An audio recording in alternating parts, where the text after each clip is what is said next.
शास्त्रों के अनुसार भादो मास के शुक्ल पक्ष की चतुर्थी तिथि को श्री गणेश का धरती पर अवतरण हुआ था। श्री गणेश का जन्म माता पार्वती के उदर से नहीं हुआ था, बल्कि माता पार्वती ने अपनी शक्ति से उनका निर्माण किया था। इससे संबंधित एक कथा प्रचलित है जो इस प्रकार है।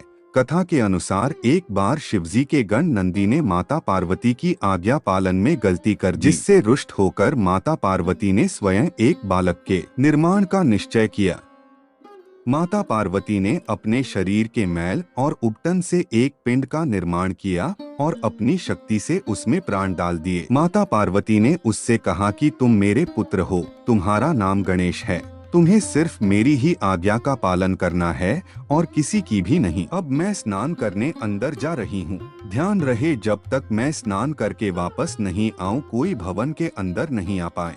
पुत्र गणेश को ऐसी आज्ञा देकर माता पार्वती स्नान करने भवन के अंदर चली गई और पुत्र गणेश वही भवन की पहरेदारी के लिए रह गए। कुछ समय पश्चात वहां भगवान शंकर आए और पार्वती के भवन में जाने लगे। यह देखकर उस बालक ने विनयपूर्वक उन्हें रोका और कहा, आप अंदर नहीं जा सकते। यह सुनकर भगवान शिव क्रोधित हुए। पहले तो उन्होंने बालक को समझाया, पर जब बालक गणेश नहीं माने तो उन्होंने नंदी और अपने गणों को बालक को वहां से हटाने को कहा, पर बालक गणेश ने सबको परास्त कर दिया।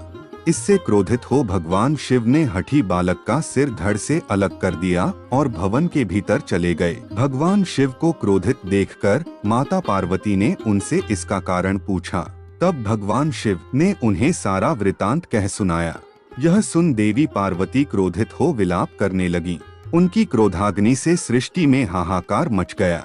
तब सभी देवताओं ने मिलकर उनकी स्तुति की और बालक को पुनर्जीवित करने के लिए कहा। तब पार्वती को प्रसन्न करने के लिए भगवान शिव ने एक हाथी गज के बच्चे का सिर काट कर बालक के धड़ से जोड़ दिया।